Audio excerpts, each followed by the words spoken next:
Hi, my name is Yonit and I'm a bass teacher at Lessonface.com, and today I'm here to share with you my 3 tips on how to go from amateur to pro bass player.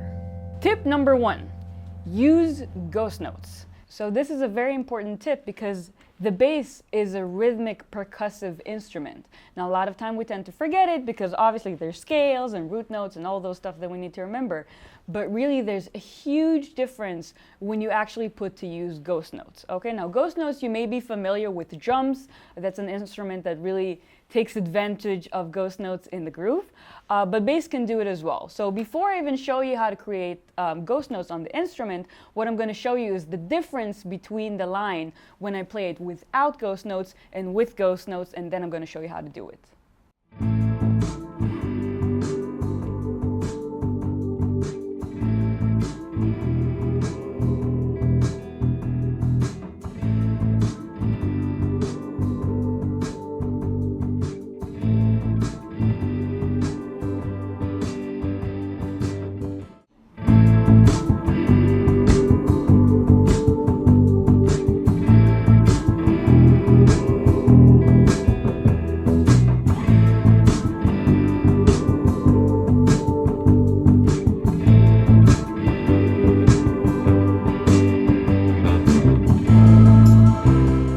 Okay, so as you can see, I was playing on time with both. I wasn't trying to do anything funny, but you can see that there really is a huge difference between the way that I play without the ghost notes and between the way that I play with the ghost notes, okay? So first of all, let's stop for a second and I'll show you what I did. So I was working with the groove of the song that is based on triplets, okay?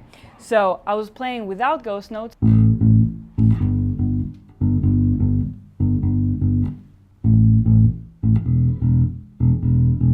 Now, when I'm playing with ghost notes, this is how it sounds like.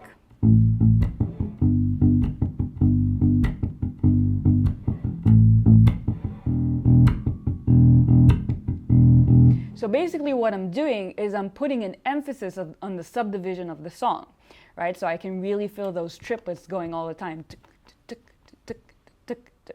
So how do we create those ghost notes? It's actually really easy, and then it's a matter of practice. So what I'm doing is I'm playing, for example, in this A minor 7, I'm playing the A, and then I'm just putting my finger lightly on the string. I'm not pressing all the way so it creates the tone. I'm just putting it on the string, and then, of course, in the A, there's a little bit of that, those harmonics.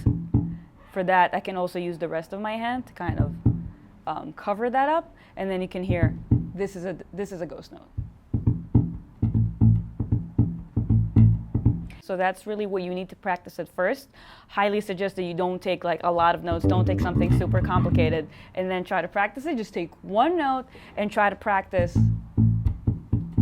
going from playing the tone and having a pitch to those ghost notes. And this is something that you should really dive into if you want to make sure that your bass lines are just in the pocket.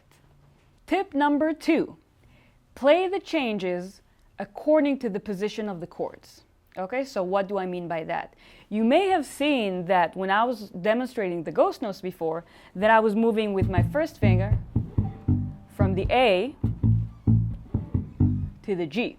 Now, a lot of people think, what is she doing? Why is she wasting this energy? I'm not wasting energy. I'm actually conserving my energy. Check it out.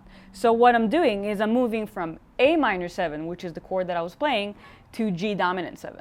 Okay? So when I'm moving, I want to make sure that I move according to the positions of the chords.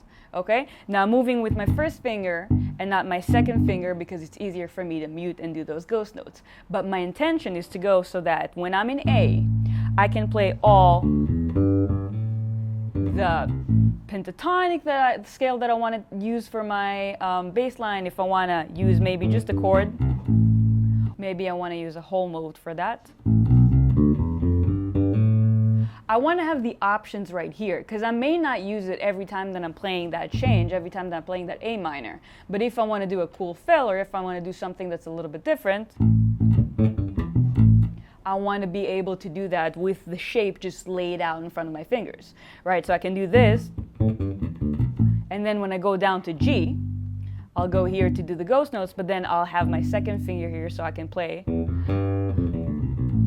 the Mixolydian mode, or maybe I just want to take advantage of the chord, the 7th chord. So that really gives me the opportunity that if I want to venture into playing something a little bit more unique, a little bit different, a little bit more complicated, it's easier for me to do so when I go from one chord to another.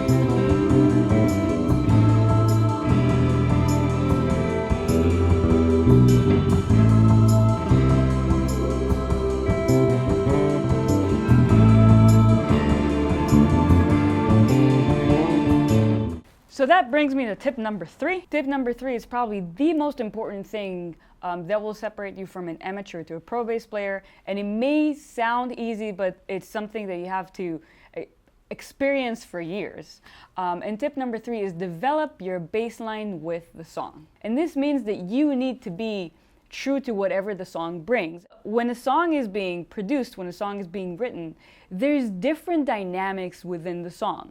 So sometimes the verse is a little bit lower, the chorus brings it up a little bit, then sometimes the bridge will bring it to the peak, sometimes the bridge will be actually a huge drop in the energy. Every song with a cool bass line that you can think of, from rock pop to Motown and all those genres in between, you will hear a difference between the first verse to the second verse, or you will hear a huge difference between the verse and the chorus. So together with consistency, with keeping the beat the way it is, there's still a lot of things that we can do to augment and to make our bass line bigger. So for example, take a look at that tune that I was playing to right now. So I have a verse, a chorus, a verse, and a chorus. And you'll see that with the arrangement, it gets bigger as we keep on going with the song. So what I do is I start the verse very low, and then I go into the chorus. The chorus actually has a little bit of a drop in energy, so I drop the groove and the ghost notes a little bit, but I really give myself a little bit more freedom to fill and to play more notes. And then when we go into the second verse, I play the same groove, but I play a little bit more fills. I give a little bit more of an edge to it. Instead of playing just, I might do something like, and get the 5 involved and get the other octave, or maybe I'll do something like,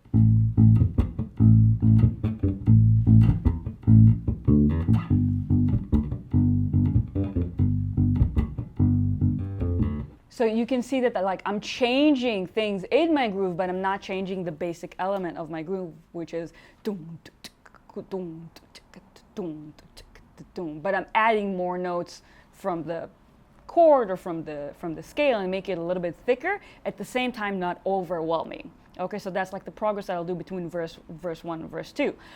Same thing with the chorus. I might just be a little bit more expressive, or maybe I would just even leave it the same because there's a lot of other stuff happening. So this is something that you learn and you grow the more you play with other people and the more you record.